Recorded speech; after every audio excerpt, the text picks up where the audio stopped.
Assalamualaikum warahmatullahi wabarakatuh.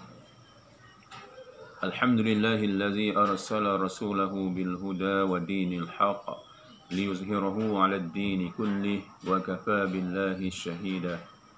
Asyhadu an la ilaha illallah wa asyhadu anna Muhammadan 'abduhu wa rasuluh. Allahumma salli wa sallim 'ala sayyidina Muhammad wa ala alihi wa ashabihi wa tabi'ina lahum bi ihsanin ila yaumiddin, amma ba'd. Para pelajar yang dirahmati oleh Allah sekalian, pertamanya marilah sama-sama kita bersyukur kepada Allah Subhanahu wa taala di atas limpah kurnia-Nya. Kita masih lagi disihatkan oleh Allah Subhanahu wa taala untuk meneruskan perjalanan hidup kita ini, dan insya-Allah kita dapat meneruskan pembelajaran kita dalam suasana PKP ini. Semoga kita dirahmati oleh Allah Subhanahu wa taala. Insya-Allah pada pagi ini berdasarkan kepada buku sumber kafa, buku teks kafa pelajaran ibadah tahun 6. Jadi diharapkan para pelajar tahun 6 membuka buku teks kafa untuk pelajaran ibadah. Insya-Allah kita akan membincangkan pelajaran yang kelima. Pelajaran yang kelima dalam buku ini pada muka surat yang ke-10. Pelajaran yang kelima iaitu waktu mengeluarkan zakat fitrah. Baca dan fahami. Baik, sama-sama kita baca. InsyaAllah semoga kita boleh melancarkan bacaan jawi kita ini dan kita cuba untuk mengambil kefahaman daripada apa yang telah kita baca. Waktu mengeluarkan zakat fitrah.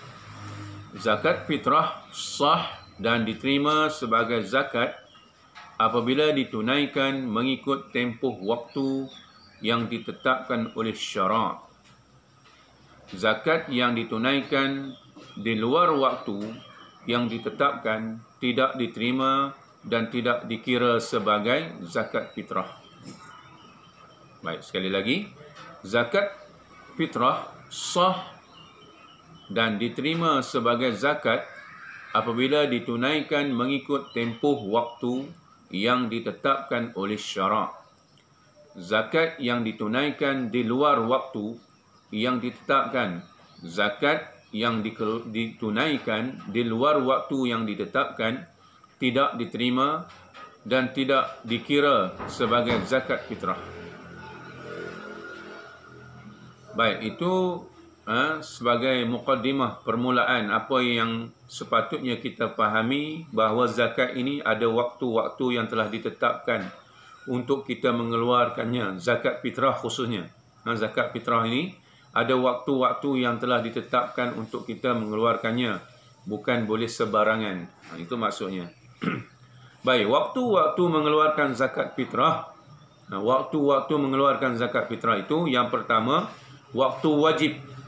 Ada waktu wajib, iaitu selepas terbenam matahari akhir Ramadan sehingga sebelum solat Aidilfitri. Itu waktu wajib. Selepas terbenam matahari akhir Ramadan sehingga sebelum solat Aidilfitri. Maksudnya bila mana kita berbuka puasa untuk Ramadan yang terakhir. Bila mana kita berbuka puasa untuk Ramadan yang terakhir, sama ada Ramadan pada tahun itu 29 hari ataupun 30 hari. Pada hari yang ke-30 kita berbuka puasa itu, selepas itu bermulalah kewajipan untuk mengeluarkan zakat fitrah tersebut. Sehinggalah sebelum solat Aidilfitri. Mana sebelum solat hari raya Aidilfitri, itu tempoh wajibnya.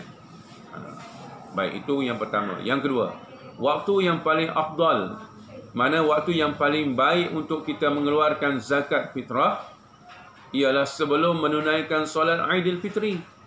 Mana sebelum kita datang ke surau atau masjid untuk menunaikan solat Aidilfitri, kita pergilah berjumpa dengan amil, iaitu orang yang memungut zakat tersebut, untuk kita keluarkan zakat fitrah kita sebelum kita hadir untuk solat sunat Aidilfitri. Itulah waktu yang paling afdal, maknanya besar ganjaran pahalanya ketika itu. Baik, yang ketiga, waktu sunat. Waktu sunat artinya kita mendapat pahala kita sekiranya kita melakukan waktu ini kita mengeluarkan zakat fitrah, iaitu sepanjang bulan Ramadan. Sepanjang bulan Ramadan, bermula malam untuk kita berpuasa pada esok harinya, malam pertama Ramadan tersebut. Bermula malam tu, kita bermula dengan malam itu juga kita bermula dengan solat sunat tarawih. Ketika itu jugalah bermulanya sunat untuk kita mengeluarkan zakat fitrah, iaitu bermula dengan malam bulan Ramadan. Malam kita bersolat sunat tarawih pada malam itu sehinggalah sepanjang bulan Ramadan, mana akhir bulan Ramadan, sehingga kita tempohnya sebelum kita berbuka puasa pada hari terakhir bulan Ramadan. Itu waktu yang disunatkan. Baik, yang keempat, waktu makruh. Makruh maknanya kita buat, mana kita mengeluarkan zakat ketika waktu yang dimakruhkan ini tidak dapat pahala, tidak mendapat pahala. Kalau sunat tadi mendapat pahala, tapi sebaliknya, lawan bagi sunat itu makruh. Bila kita buat pada waktu yang dimakruhkan, artinya amalan tersebut tidak mendapat pahala, tapi sah amalan zakat kita itu tersebut sah, tapi tidak mendapat pahala di sisi Allah Subhanahu wa taala. Di mana waktu makruh itu selepas solat Aidil Fitri. Selepas selesai saja solat baru kita teringat bahawa kita belum lagi mengeluarkan zakat fitrah. Ketika itu sah kita mengeluarkan zakat fitrah kita, tetapi makruh artinya ganjaran pahala tidak dapat. Baik, waktu yang kelima iaitu waktu yang diharamkan. Waktu yang diharamkan artinya berdosa kita mengeluarkan zakat fitrah kerana tempoh yang telah ditetapkan terkeluar daripada waktu yang telah ditentukan. Bila? Iaitu selepas terbenam matahari 1 Syawal. Mana pada hari raya pertama tersebut, bila terbenam matahari maksudnya nak masuk waktu maghrib pada 1 Syawal tersebut. Selepas daripada waktu tersebut adalah waktu yang diharamkan untuk kita mengeluarkan zakat fitrah. Artinya kita akan berdosa kerana tidak mengeluarkan zakat fitrah tersebut untuk tahun tersebut. Itulah tempoh terakhir.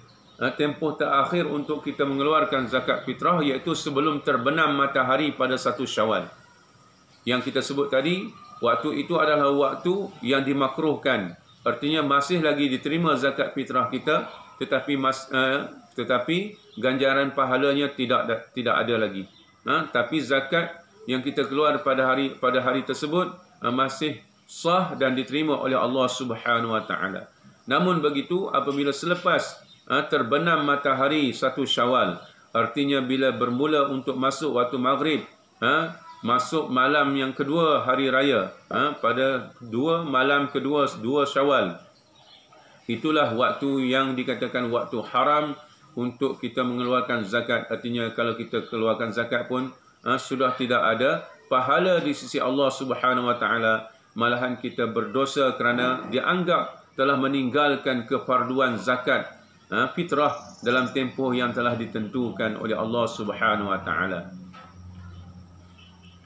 Mana dia dalil? Ada dalil daripada hadis Nabi SAW yang menyebut tempoh tertentu dalam kita mengeluarkan zakat ini. Ibnu Abbas pada muka surat 11. Ibnu Abbas mengatakan maksudnya sesiapa yang menunaikan sebelum solat, sesiapa yang menunaikannya iaitu mengeluarkan zakat fitrah sebelum solat, maka zakat tersebut diterima, dan sesiapa yang menunaikan selepas solat maka ia dianggap sebagai sedekah. Sebab itu dikatakan tadi, bila mana selepas saja solat Aidil Fitri, kita masih ada lagi waktu untuk mengeluarkan zakat fitrah tersebut, tapi ianya sudah dianggap sebagai sedekah semata-mata, bukan lagi zakat. Namun begitu, apabila terbenam saja matahari, iaitu menandakan masuknya waktu maghrib pada 1 Syawal, nak pergi kepada hari kedua 2 Syawal, artinya ketika itu haram untuk dikeluarkan zakat. Maknanya berdosa kita disebabkan kita melalaikan waktu-waktu yang telah ditetapkan, lalu kita tidak menjadikan kita di kalangan orang-orang yang tidak mengeluarkan zakat pada hari tersebut, pada tahun tersebut. Mengeluarkan zakat fitrah setahun sekali pada bulan Ramadan dan tempoh terakhirnya iaitu sebelum terbenam matahari 1 Syawal. Jika sekiranya kita tidak mengeluarkan zakat fitrah kita pada 1 Syawal sebelum terbenam matahari, katanya kita akan berdosa, menjadi hukum haram kepada kita untuk mengeluarkannya, mana menjadi sia-sia kepada kita, malahan kita akan berdosa apabila kita dianggap tidak mengeluarkan zakat fitrah pada tahun tersebut. Jadi itulah waktu-waktu yang telah ditetapkan. Ada waktu yang wajib, ada waktu yang afdal, iaitu sebaik-baik waktu yang wajib untuk kita mengeluarkan zakat, itu waktu afdal. Ada waktu yang sunat, ada waktu yang makruh, dan ada waktu yang diharamkan oleh Allah Subhanahu wa taala. Oleh itu saya mengharapkan para pelajar untuk membuat nota, menulis nota dalam buku nota, dalam buku tulis akan waktu-waktu bagi mengeluarkan zakat fitrah ini, iaitu pada muka surat 10 untuk para pelajar mencatat nota sebagai sumber maklumat kita, dicatatkan dalam buku nota kamu sebagai simpanan maklumat kamu, insya-Allah, supaya kamu boleh mampu untuk menyelesaikan kerja yang saya minta untuk kamu lakukan. Sekadar itu untuk pagi ini. Wabillahi taufiq wal hidayah. Wassalamualaikum warahmatullahi wabarakatuh.